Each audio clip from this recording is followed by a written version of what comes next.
माझ्या प्रिय कार्यकर्त्यांनो, मित्रांनो आणि मतदार बंधू भगिनींनो, 5 जुलै माझा वाढदिवस.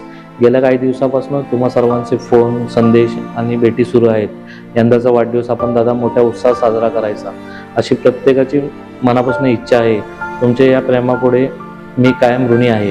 पण आज माझं मन त्या आनंदासाठी तयार नाही आहे.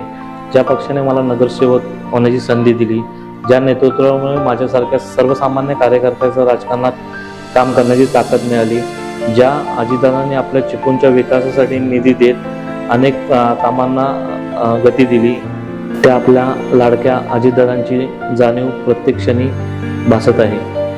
माझ्या राजकीय प्रवासात त्यांची प्रेरणा, त्यांचा विश्वास आणि त्यांचे मार्गदर्शन हीच माझी खरी ताकद होती.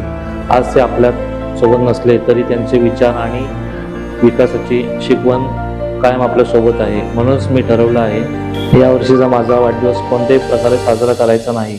कोणतेही बॅनर नाही, होर्डिंग नाही, फटाके नाहीत, सत्कार नाही, शुभेच्छा स्वीकारणार नाही.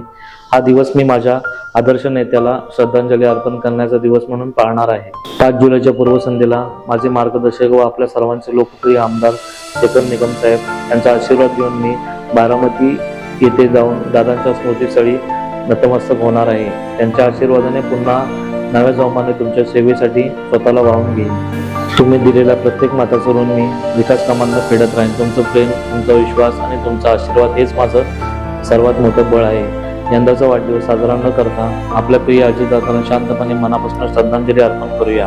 आपला सेवक योगेश जगन्नाथ पवार, नगरसेवक, चिपळूण नगर परिषद.